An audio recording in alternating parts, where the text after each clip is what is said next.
trumpet enthusiasts around the world. I'm John Snell. Welcome to our trumpet Q&A live stream with a very special guest today, Hollywood, Paul Litteral.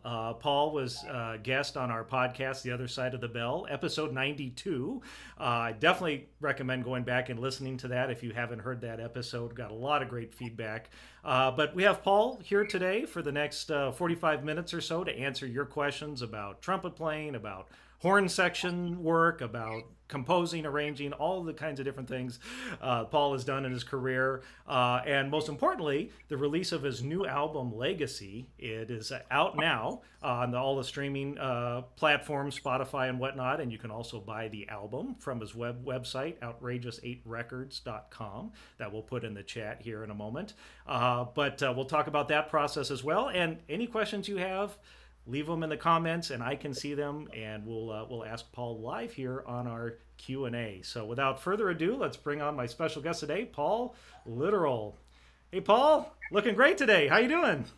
Thanks. I'm doing really well. Good to see you, John. Oh, this is so awesome to have you. And I really mean it. We got so much great feedback from your podcast episode. I'd like to go deeper in some of the things we talked about. So to get things started, let's start talking about Legacy. Let's talk about the album, because I know this. I think when we had the podcast going, you were just getting started. I think you might have had one single out at that point, and yes, now you have the whole album out in our hands. Like, I got mine right here. What's it like to finally have that project finished? Oh, it's great. It's especially good since, like, right in the middle of it, I had a bout with Bell's palsy, and then was able to get it back together and finish the record. And I'm very proud of this record. It's all the great musicians that played on it, and my producers, Bill Bodine and Angelo O'Neill, who really kept things going and made it all possible to finish it. If we can start, so what is the concept? You've been a sideman, and I hate to use the word sideman because the horn section stuff you've done really, to me, is the icing on the cake for a lot of the albums you're on. But to go from horn section work to being the solo artist, how did you choose the tunes? How did you come up with the concept of the album? They were tunes that, in different moments of my life, from my younger years all the way through my whole career, that meant something to me and struck a chord for me, and in the timetable of when things happened in my life. Mm-hmm. And so that's how I chose them. And so, music that you would like listening to, or artists that inspired you, that sort of thing? Oh yeah, the Blood, Sweat, and Tears stuff with Lou Soloff, and that was very instrumental in my younger years in development into wanting to go into the whole rock scene. That's so and I know you like Making Whoopee on here and Desperado. Any other tunes in particular? And I can't, forgive me, I just listened to your album driving up this morning again. There's one tune that's got just a killer horn solo in that. Which tune is that? You know what I'm talking about? Oh, Do It Again. Yeah, Do It Again. That's right. So what was your inspiration behind that? That tune, I used to, when I first got out here in the 80s, I'd come out here to do records and stuff. And I remember driving up PCH, and that tune came on, and I said to the person I was driving with, I said, when I was in the Navy School of Music, stationed in Norfolk, and going through my classes, when on break every day, we got to go to the enlisted man's club on base. And we'd go there to eat something or chill out or drink before we have to go back in and start playing again.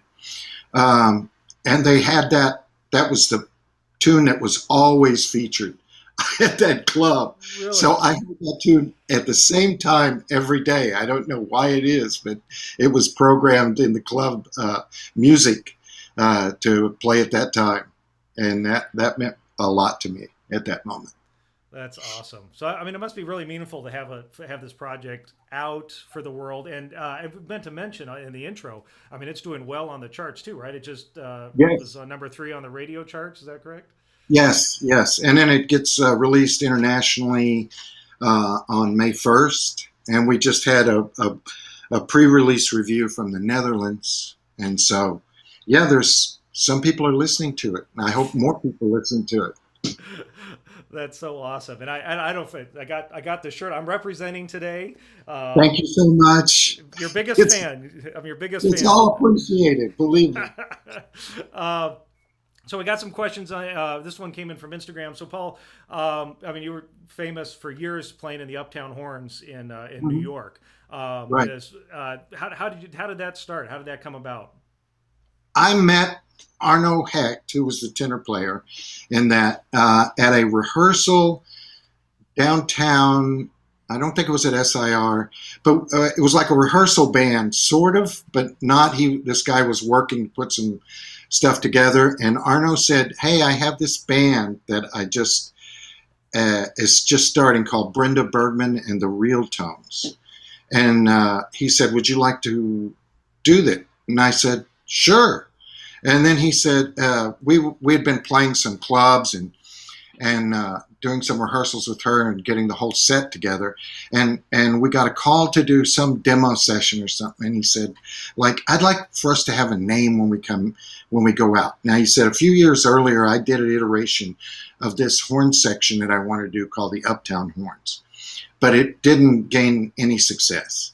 So he said, would you be interested in us going under that name, the Uptown Horns? And I said, I think it'd be great. Yeah, whatever. And so that's where it started, with just the two of us. And then once we started getting sessions where they'd go, well, we need another sax player, or we need a trombone player. Do you guys know anybody? And then we added two other players, Crispin Co. On saxophone and Bob Funk on trombone. Mm-hmm. And that's the way that whole thing started. I think the real Uptown Horns, the first session was Iggy Pop's party album from Houston is Hot Tonight. Mm-hmm. And that was our first recording under that name. So, what, as a horn section, I mean, you guys are like a family. Like what kind of input would you guys, when you're doing arrangements and things like that, did you all come up with the parts together, or does one particular person do the arrangements with input from? Arno was really great. I mean, we all came up with parts at different moments, but Arno was great at voicings, and so was Crispin. So it really worked out that way. Mm-hmm. But Bob would come up with licks, and so would I. Mm-hmm. And then it would be how we phrased it. I guess I would sort of lead that in the section because I was a top voice. So, and you play trumpet, so we know trumpet has the final say in everything. Yeah, as obnoxious as it is, and no way of hiding it. And, yeah, I love it. And I mean, there's so many aspects of your career where I want to get into, and we have some folks checking in. Just a reminder, we're here live with Paul Litteral. First of all, show us some love. Hit that like button, hit that love button, or whatever there is now on social media. Share with your friends. Leave a comment. Let us know where you're viewing from. Always nice to see who's checking in and who's watching from around the world. So we can see what you're putting in the comments. So go ahead and show us some love in there. And most importantly, ask your questions of Paul, because we have access to one of the finest horn section players and arrangers and trumpet players out there, and we can ask questions live. So with that being said, Paul, I want to talk about, you talked about this on the podcast, and it's such a great story about the opportunity when you're at this. Correct me if I'm wrong, but I think the Uptown Horns were really flying, and the opportunity to go play with the Rolling Stones came along, and that was kind of like a juncture. Can you kind of tell us that without me giving away too many secrets? Tell us that story about how that decision was made, and what led up to that. What led up to it? We had been called into Media Sound in New York to do a recording that they were going to have on the album for the Steel Wheels album, and of Harlem Shuffle. And so when we got there, we started the session. Everything was going great. The session was on the day that the shuttle disaster happened. And so about halfway through, when we're laying down the tracks, Mick is going, I don't know if I like those parts. I don't know if I like this. I don't know what I want. And it was a little intense, to try to please him. And we laid down what we thought was the best thing for that track. And all of a sudden, the engineer came over and said, "Wait a minute, guys, the shuttle just exploded." Wow. And they turned on the TV, the cable, and it was on the news. And that makes the session never got finished. Yeah. So we laughed and we thought, well, never going to hear from that guy again, you know. And then a few months later, we get this call, or Crispin gets the call, that they'd like for us to come out to Long Island and do a audition, as they like to say. So they sent us, their people sent us like 10 tunes. And so we arranged up the 10 songs, keeping in mind we were trying to go in a flavor of Exile on Main Street and keep it, you know, really Stonesy and everything the way they sounded. Mm-hmm. And we go out to the Coliseum out there in Long Island, and they had the whole stage set up in the hockey Coliseum, like a ring. And we go on stage, and when we get there, we happen to notice nobody is here but us. No one. And we go up on stage, and like we're standing there, and Chuck Lavelle was their musical director.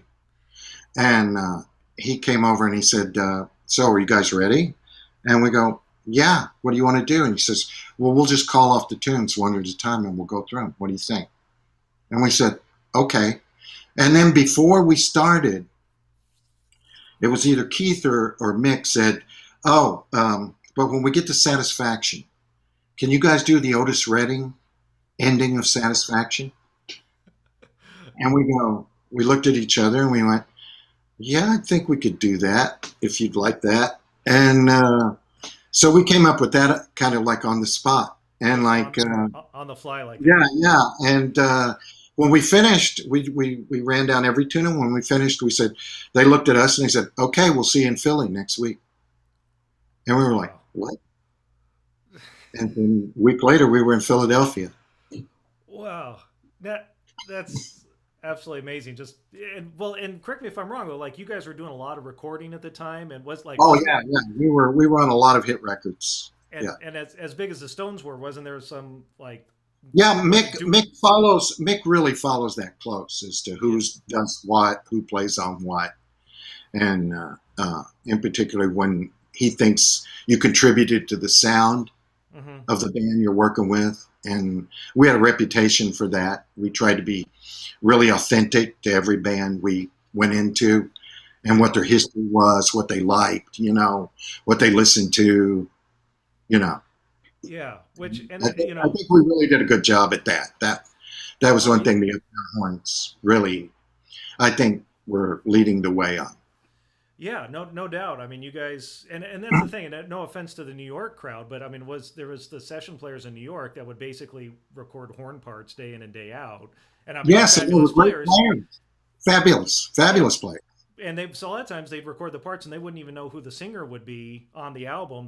The tune, it was a hit song that was written, and they didn't even know who the singer was going to be yet, and they already had the horn parts. Whereas you guys knew the artist you're working with, and you know, you're trying to tailor to, like you said, you're adding to their sound, not just putting down hits in the back, right? No, absolutely. So we got some friends checking in. We got Joe Leva checking in from Arizona. Hey, Joe. Hey, Joe. And our good buddy Jose Ortiz, who's a wonderful customer, checking in. So we got some wonderful folks watching from. So far we have the Southwest covered. Oh, cool. So what I want to spend too much time on the Stones, but I mean they're such an iconic group. Well, I mean, what was it like going from? I mean, you were already touring and playing and performing live in probably big stadiums and big things. But I mean, had you done anything at that scale that the Stones? Well, I mean, we did Robert Plant, you know, from Zeppelin. Yeah. The Honey Drippers. We did that. That was pretty special for that time period in the 80s. Mm-hmm. And we had done Geils. That was our first biggie. And our first tour with them was right after they'd been to Europe with the Stones. Mm-hmm. So they just finished their European tour and they came back to America, and that's when they added horns on the freeze frame model. Yeah. So I mean, playing stadiums and things was no, not to say it was no big deal, but at this point, Well, it was way different with the Stones. Like we went from like 30,000 seaters, 25,000 seaters to 100,000 to 150,000 seaters. That was pretty significant. Yeah, that's one way to put it. That's a good way to put it. We can't be a trumpet Q&A and not go 20 minutes without talking to equipment. So someone's already joining the chat. Hey, Paul, love your stuff. What do you use? What's your equipment? And I mean, I know because you've been up here, I know what you're using now, but maybe talk about what equipment you were using back with the Uptown Horns, and then also talk about what you used recording the Legacy. Oh, well, for the Uptown Horns back in the 80s, I was playing a Schilke S42, I think. And also I played an S42 mouthpiece, which was quite large compared to what I play now. Mm-hmm. On Legacy, I actually play a Frankenhorn. A Frankenhorn in that it has a Mall valve block. Okay. And the horn was designed first in '92 in New York by the Charles Colin Company. Mm-hmm. So it's called a Max trumpet, 2+ Max, but it was put together by Zig Canstel down in Canstel when Canstel was still a factory in Anaheim. Mm-hmm. And I had played that for years from the 90s on every live thing I did in recording. And then the valves kind of wore out on it. And I was looking at all these other horns like the Resonance and Lotus and all these horns that were touting the Ma valve. And I've always been an experimenter anyway. So I decided to go with that. And at that time, from the 90s on, I was playing a Curry 60M mouthpiece for years. But then for the Legacy album, when I started taking lessons again because I think it's good to have somebody like guide you or critique you along the way to help improve little nuances that sometimes you're not even aware of. And when you have an outside person listening to you, it's much easier to do that. And Howie Shearer, I started taking lessons up at Bob Reeves. And he got me into the thing of trying your different mouthpieces again, because I played them all through the 80s. All the big records I played on were on Bob Reeves' mouthpieces. And so I said, okay. And he says, have you ever thought of doing the LA thing? And I said, what's the LA thing? He says, you go as small a rim as possible and shallow cut. Mm-hmm. And I go, I don't know if I can play that. And but we worked at it. And when I started out, I was playing I think it was a 40S. It wasn't your new backboard that I'm playing now. Yeah. R2S or something like that. I forgot what it was. Sorry, John. We worry about the numbers. You don't have to. Okay. And I started out on a 39 rim. And now I've gotten it down to, I'm playing on a 37 rim. And that's impressive. Yeah, and I'm enjoying it. Although I'm not so sure if I don't think it's the mouthpiece at all. I think it's the fact of the Bell's palsy. It's like everything is back, and I've had my doctors tell me now everything will be totally back by this July because it happened last July. And I mean, all my endurance seems to be back now. I just did a 3.5-hour gig the other night, a big dance band kind of situation, and I made it all the way through. I played lead all night, and I was okay. But the thing about it is the upper register now, it's like relearning the bicycle in a way, of like how you play it. Like I've noticed, like on small mouthpieces, you can't force them into submission like you can with some larger cups or larger rims. They're kind of like driving a Ferrari. When you shift a Ferrari, the shift line is really close, not really far. You don't go make big movements, and I think it's the same thing as with this mouthpiece. But This mouthpiece that I'm playing now is a 40S with a backbore of a called 19, number 19 backbore. And I've got to say, I love this backbore. I really do. And I'm really falling in love with the mouthpiece. It's just I want to really figure out all its intricacies and do it justice. Well, thank you. Thank you. And thank you for the plug. And Howie Shear is kind of like our hidden weapon here.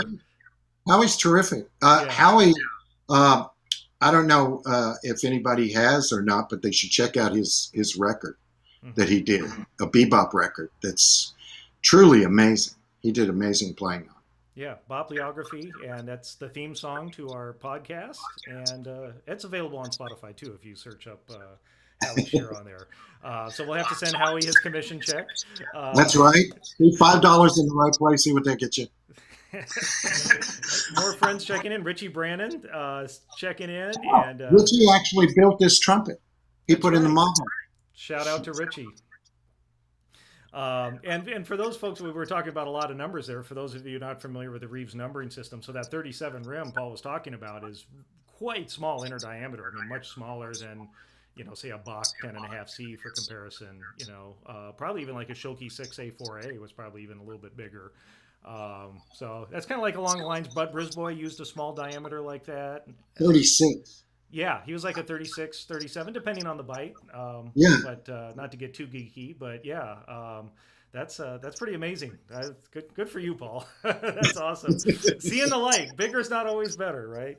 Right. No, and it's a commercial thing out here, and a lot of trumpet players got into that, I think, out here.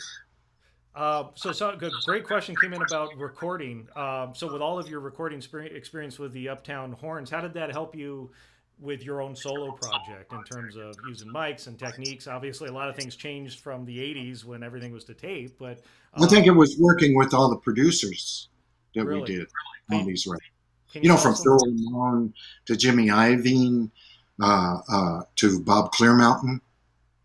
I learned so much from these producers. Hal Wilner. And each one was different in the way they did things, but the end product, as we all know, for each producer was terrific. So the result. What does that look like? I mean, Bill Bodine was producing. I mean, you obviously had input as the artist, but what kind of things did you think about or talk about in terms of the final product to get there? Like a lot of times, I'd have like really. I'd get ideas, and it was weird. Like we'd lay something down and we'd record it, and then all of a sudden I'd come to Angela, and I'm sure it drove her crazy, and I'd go, "You know what I've been thinking? Listen to this idea." And I'm sorry, it's like a lot of times you don't know until you hear it. And I would come up with ideas and then ask them, and then a lot of times they would take the idea I had and either enhance it or work out something else to go with it or edit it. And it would come out great, like as a total collaboration. And that, I think, was really significant to the whole sound of this record. And it really sounds, the quality is so good. I mean, they did such a great job. I mean, Bill was like terrific as far as like, he was judge and jury on each performance, the way he did it and stuff. Plus, he played great bass on it as well. And so it was terrific. And Angela as well, like keeping us moving, like especially when things, like I said, when I had that episode with the Bell's palsy, that to keep things rolling and to not let us get bogged down in stuff. And so, that was very instrumental. Yeah, and she sang great on a couple of cuts too, I have to say. It's all about collaboration, right? Absolutely. Was it the Beatles to Get By With a Little Help from My Friends? Is that something like that? Yeah, but when I've been watching that Beatles thing, and it seems like at some point they didn't collaborate that much. In fact, they got really upset with one of the guys coming in late, trying to tell them what to do. And it's weird. It's like when you're in a group, I think there's always a time when you want to be recognized, right? But what you have to realize is what people recognize is the group, not you. Mm-hmm. You know what I mean? Even though you might have a solo or you're standing out, but your body of work that they've heard, that's what they're into. Yeah. Yeah. You know what I'm saying? Yeah. Yeah. But That's, a lot of people, you know, I don't know what that is. That's a psychological thing. we'll save that for another podcast. Yes. The other side of the bell. The other side of the belt, the dark side of the belt. Ooh, we'll have to do that one all anonymous, but we'll do it. We'll have to mask our voices so no one knows who it is. I can be in the shadows. I'll be in the shadows. There'll be a silhouette. Like the FBI informant, right? Oh, yes, yeah, we'll have to do that. Well, maybe April 1st we'll do that. But we've talked about it on the internet, so people will know it's us now. Damn, we just ruined it. Oh, good friends checking in. Andy Gravish from New York says he loves the 19 backbore as well. Awesome. Thank you, Andy. Excellent. Lots of folks checking in. Man, we've already gone a half an hour. We still have some more time left, so ask your questions in the comments. If you're watching on Facebook or if you're watching on YouTube or anywhere else you're seeing the streaming, I can see your comments for Paul. And if you haven't done so, hit that like button. Not because that's what you're supposed to say, but you know we're all algorithms these days. And if you hit that button, then other trumpet players or brass players might see us in their recommendations, and we might pop up, and someone else will watch. But we are here live with Paul Litteral having too much fun. Paul, if you wouldn't mind, because you brought up the Bell's palsy thing a little bit, and actually someone mentioned they had Bell's palsy as well, and it's really inspiring to hear that. I mean, I know it must have been difficult at the time that you're in the middle of this project, but here you are a year later and have made it through, and that's really inspiring. Would you mind talking about some of the things you did trumpet playing wise to get yourself back up to speed? First thing I did was I had to cancel a gig I had the next day right when I got it. Oh, right in the middle, yeah. Right in the middle of it. I had to cancel a gig. And I was terrified. And at first I thought, oh, I have a dental tooth thing going. That's what's going. And if I get some amoxicillin, I'll be okay. Mm-hmm. Well, it really took hold as the day wore on and my face was drawn like I'd had a stroke. But the rest of your body's okay. You don't feel anything in your arms or fingers or anything. There's nothing like that. And my eye was my eyelid wasn't working. And so immediately my teacher back in New York in the 70s, Ray Crisera, had a bout with Bell's palsy. And he had gotten over it. But it was always one of my biggest fears, and then boom, here it happens. And I think it was contributing to the stress I was going through at the time, and I had cold air blowing on my face that I wasn't aware of all night from like AC. And I think that exacerbated the nerve in your cheek. It's a nerve coming through your cheekbone, and when it swells, it cuts off all the motor firing to make things work in your face. And so what I did immediately was go on the internet and read about treatments for Bell's palsy. And I found out that you can treat it with steroids and you can treat it with antivirals. So I called my doctor immediately and I said, I want to come into the emergency room. I want to get checked out. And this is what I've read. Tell me if this is right. And so when I got there, he was there, and he brought in a friend who was kind of a specialist, and she said that, yes, we can treat it with steroids and antivirals. I said, well, give me the strongest that you have of both, and I'll start taking them. And I did, and 10 days later it released. And then it was just a thing of like, my face came back to normal, but then as far as playing wise, we went through, I think, a lot of Caruso and a lot of like extended scales and tonguing exercise to try to get everything to work together. And like I said, everything is back in certain spots. It sounds better to me than it ever has, or that it ever was. Yeah. And it's just the really extremes now that I'm dialing back in. Extreme range, extreme volume. Yeah, the extreme range. Extreme softness. Yeah, the octaveness that we all strive for. So, But, and it's weird, like it's up to an E and an F where it's fantastic. And then, like, unbelievably, sometimes I'll play, well, like when I first got this mouthpiece at your place, I every day in a warm I play up to a double A and then sometimes go up to a double C, right? Which is like, you never use those. Right. Well, I mean, I did one session one time on a demo record where I played a double B, and that song never even made the record. So it's like most of the time a G or an A is the extreme.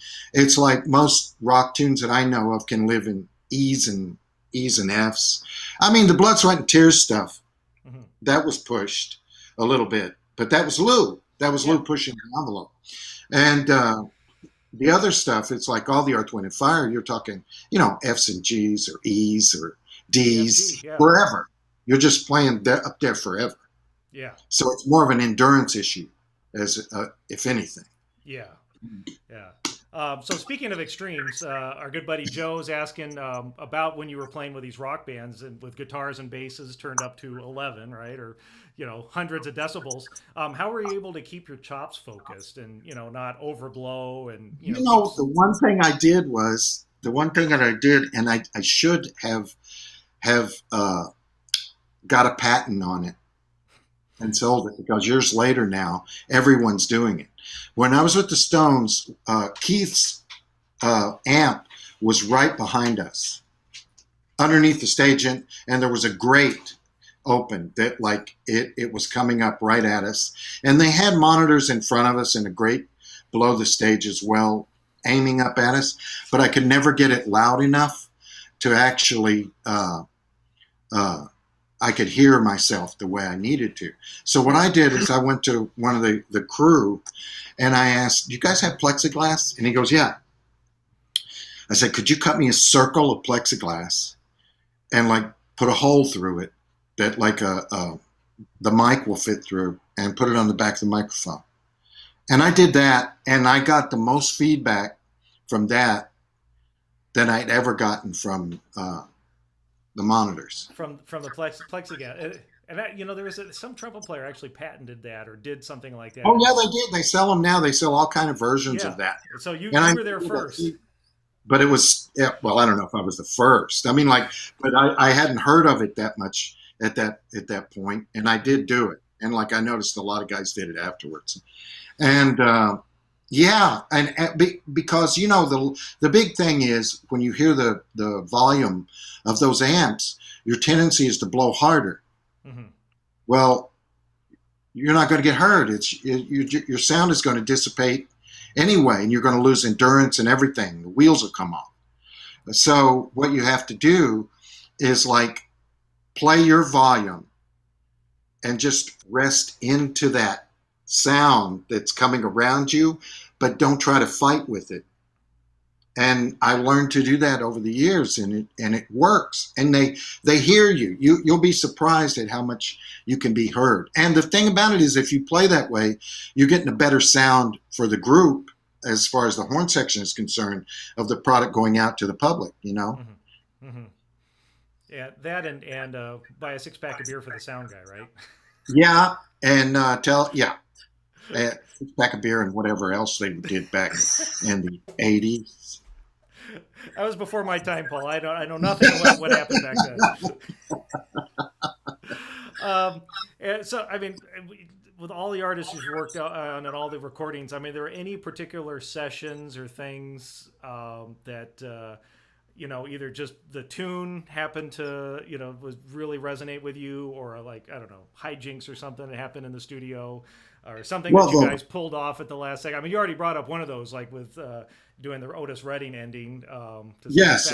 But any other things like that where you had to show up to a studio and then all of a sudden just kind of make magic and it ended up coming together?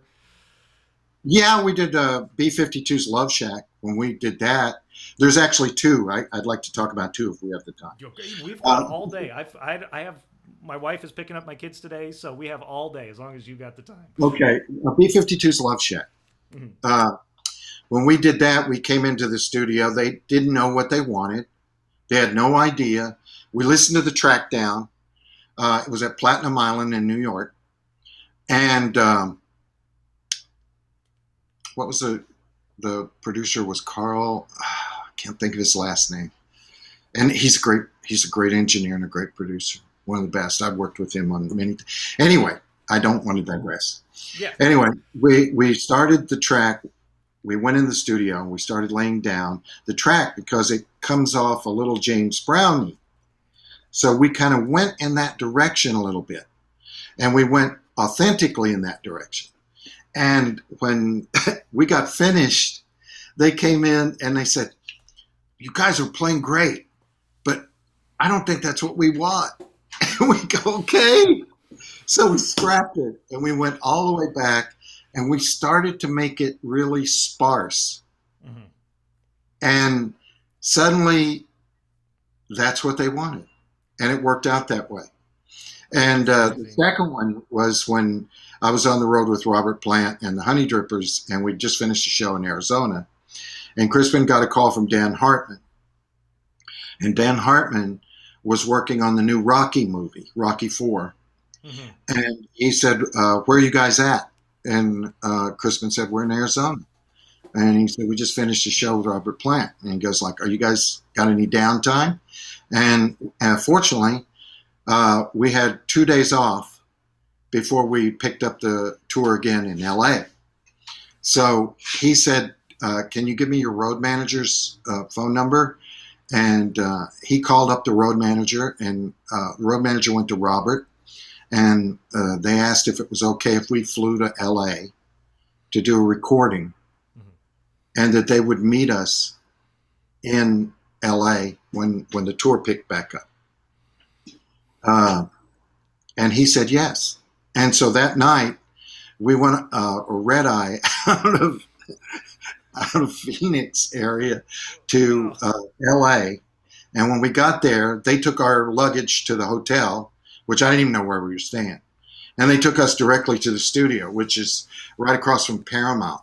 And what studio was that? That's not the Gower Studios. That's some other studio. Yeah. Do you know the name? Oh, I should. And that, like, Bob's original shop was right around the corner there. Right, and it was right across with a Paramount gate. It's right across from the Paramount gate. Anyway, and we got in there, and when we got in there, they came in, and it was almost like they were casting a film. Well, it is in the film. And they said, like, "We want this to evoke classic James Brown, but you need to make it like an 80s horn thing." Mm-hmm. And we went, okay. And Dan had some ideas of certain licks that he sang to us. And then we came up with the other part of the licks on the song. And within 3 hours, we knocked that whole thing out. Whew, and it, I mean, it was great. It worked out great. I mean, it was a hit for James, got a record deal, and yeah. And I think Crispin played the first solo on that, which is pretty significant. It's so cool to hear this, like, behind the scenes stuff of, like, these iconic horn pop tunes, rock tunes, and stuff. Think that, I mean, it's. Well, I think the horn section, our horn section, tried to be authentic. Mm-hmm. I think that a lot of times, and I know, I think I know why a little bit, is that a lot of as you get better and better and better, you think of how fast you can play, how many changes you can play, how many runs you can do, how high you can play. And not all music requires that. Mm-hmm. But it doesn't make that music less insignificant. Yeah. You know what I mean? Like all the stack stuff, all the Muscle Shoals stuff, the Philly sound, mm-hmm.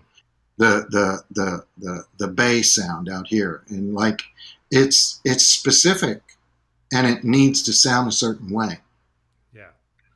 Yeah, and also part of it is also then working with artists that understand that adding horns is not just play some goose eggs behind, or just add some hits here, there's Yeah, more to it than that, and there's much more to it than that. Much more. that's oh man.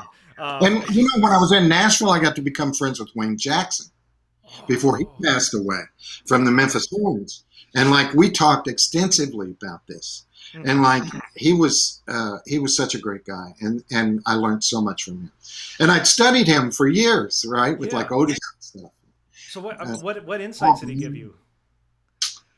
He said that like you can't make this music about you. This isn't about you. Hmm. You have to become part of the group for the day that you're there. Yeah, And that's I it. thought that was really cool. That's And we've been doing that anyway, but like to hear it from him was such an affirmation for me that we what a legend. Yeah. yes, fantastic. Oh man, what? Oh, we should do like a whole horn set. Well, we're talking a lot about horn section stuff, and that's one of my passions is doing that stuff. And as when you talk about the B-52s, I love that story because I think the first time we met Paul was playing in a cover band, and we were doing Love It's one of my Shacks. first gigs out here. Yeah, and I had no.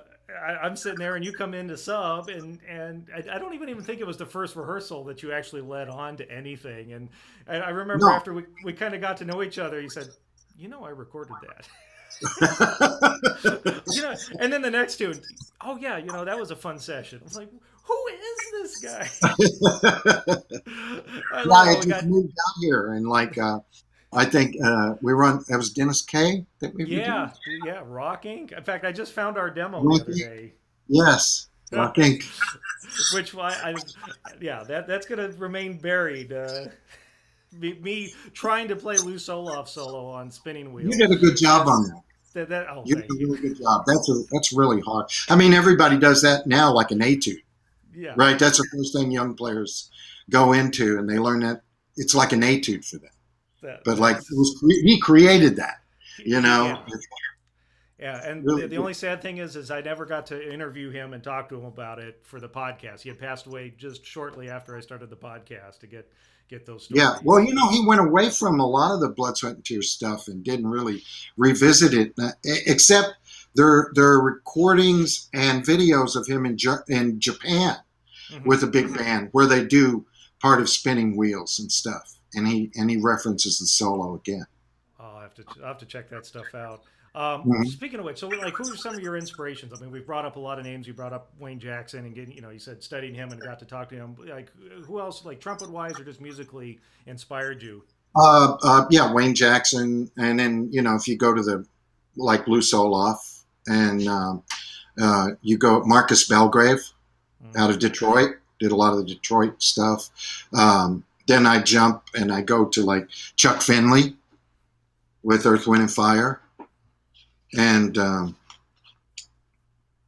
then even when I go into like some of the big bands like Bobby Shew and Snooky Young, Mm-hmm.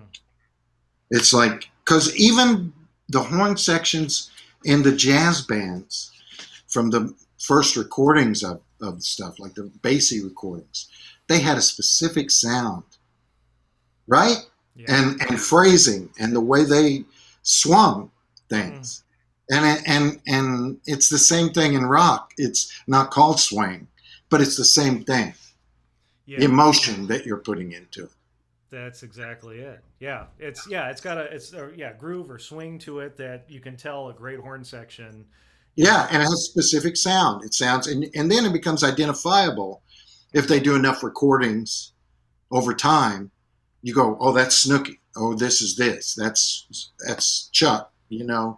Uh, Yeah, just Cygnus is a thumbprint. It's like here that's Philadelphia Orchestra, that's right, Chicago, right, that's Berlin, that's Uptown Horns, that's Sea Wind, that's right. Vine Street, It's like going, this is Stax. Hearst.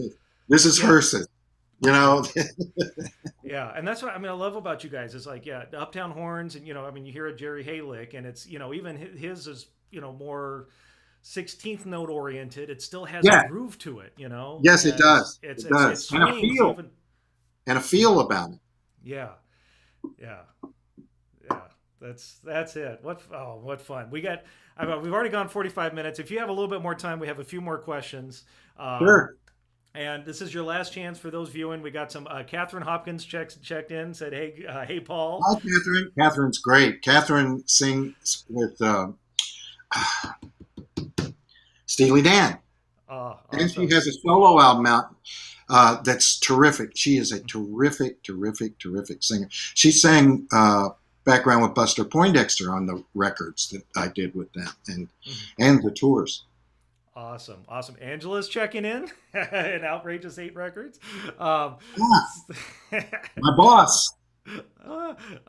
So yeah, before we wrap up here, this is your last, for those of you viewing, I always forget to do this. Two things that those of us viewing, and there's plenty of you out there, hit that like or love button, whether you're on YouTube, Facebook, Twitter, Instagram, TikTok, wherever you're viewing from, hit that like button. And then this is your last chance to ask questions of Paul Litteral, at least this time. I mean, we'll have to do a follow-up here in a few months or a few years or next time, or maybe in person we'll do it. Sure. And so leave that question down in the comments below. We can see it, and we'll ask your question live. One other thing coming in, Paul. So you mentioned in your podcast you did a thing with James Brown, right? Yeah. Can you tell us about that? When we did Living in America, he wasn't at the studio at all. He wasn't. And it was just Dan Hartman and Charlie Midnight, and the engineer was there. And so when we got back to New York, we were on a sabbatical from the Stones year-long tour. And so we got a call from Hartman again and said, the Scotty Brothers have given James an album. So we're going to do a whole album at Green Street, and which is down in, what is it? Broadway, like down below Chelsea.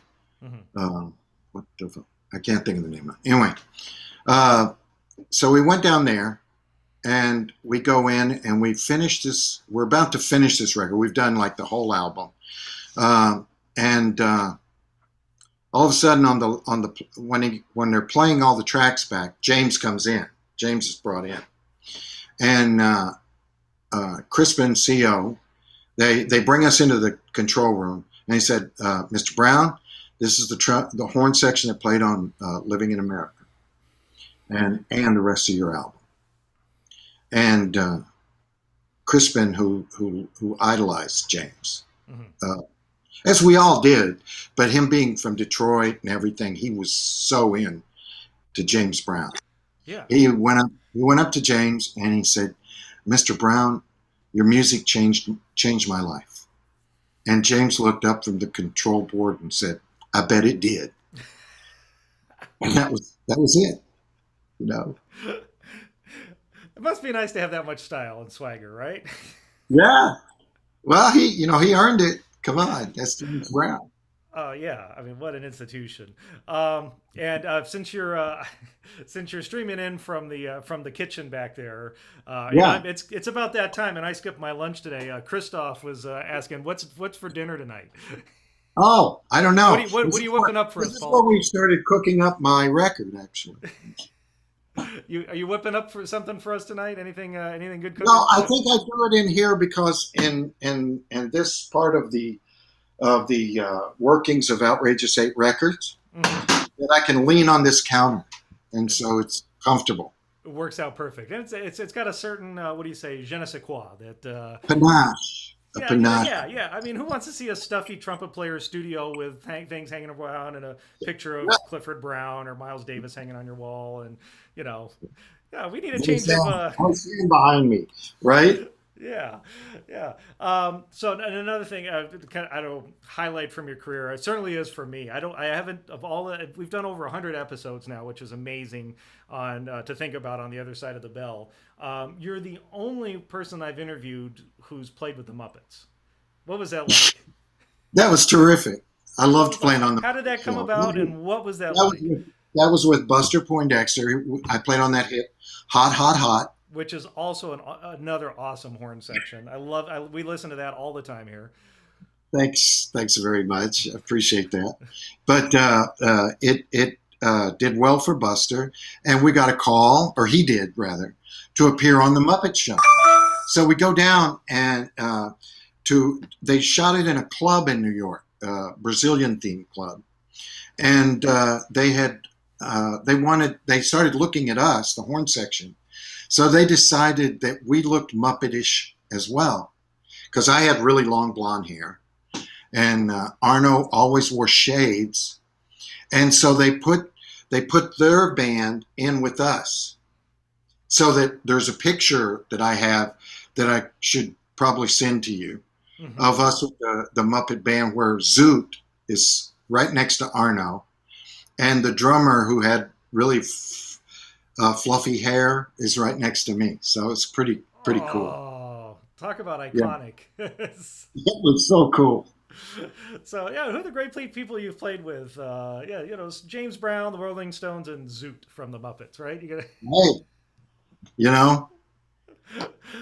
I love it. Man, this has been fun. Like, I can't believe we've almost gone an hour. We said we were going to do like a half an hour, 45 minutes a day, and we can, I'm sure, go for another hour. And so, like I said, we'll have to do this again. And I love doing this with my guests, because, you've just poured your whole life into, legacy. What?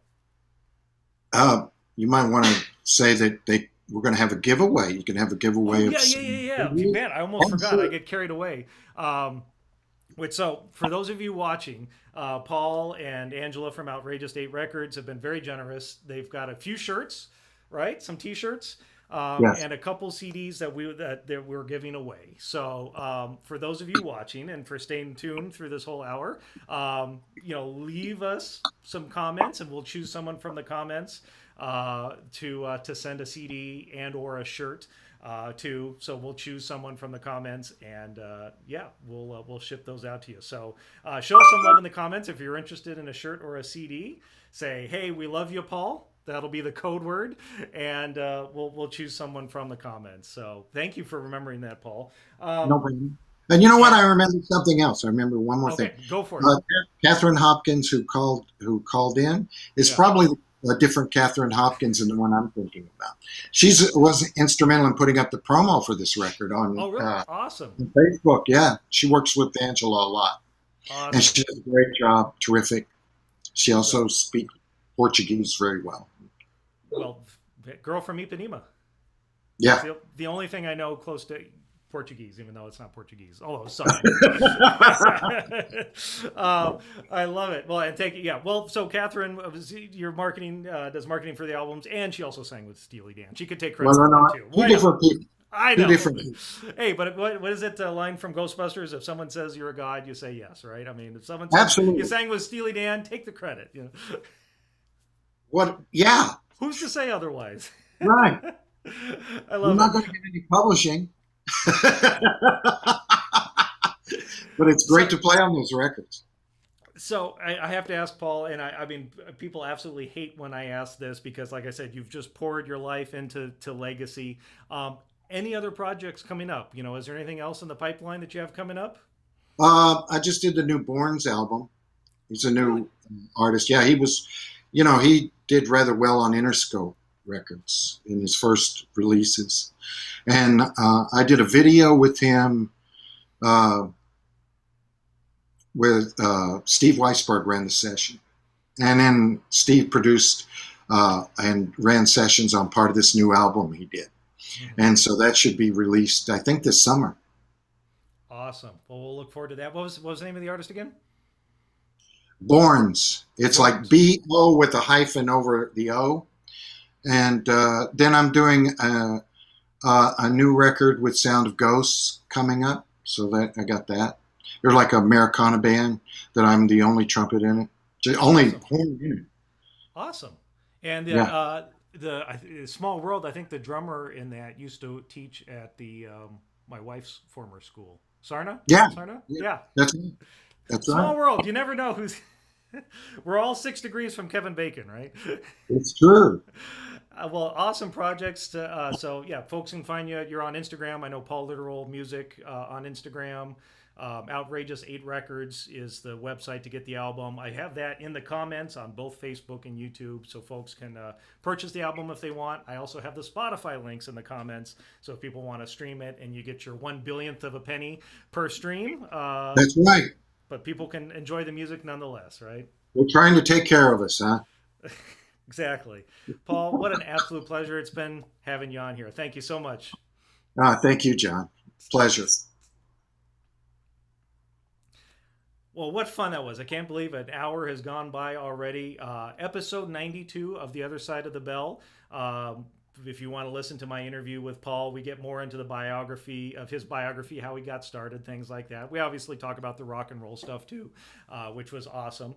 So The Other Side of the Bell, you can listen to anywhere you have streaming links, Spotify, Google Podcasts, Apple Podcasts, and it's also available online at bobreeves.com. So be sure to check out the Other Side of the Bell podcast if you haven't. And then also, like I said, with Paul's album Legacy, available at outrageous8records.com and also on Spotify. The links are in the comments section. And if you're watching this on YouTube or Facebook afterwards, I will have all of those links in the description as well. So you will have no excuse to check out the album and listen to it. I have my signed copy right here. We listen to it at the shop all the time, and I'm also repping the shirt. So if you're interested in an album or a shirt, again, Paul and Angela from Outrageous8 have been very generous, and we will send one to you. Show us some love in the comments, and we will choose a few people from the comments to send out. That's all for today. Thank you so much for viewing. A huge thank you to Paul Litteral for spending his afternoon chatting and sharing his stories and wisdom. And stay tuned. We'll have more live Q&As in the future. And see you on the podcast as well. Thank you so much, friends. Have a good one.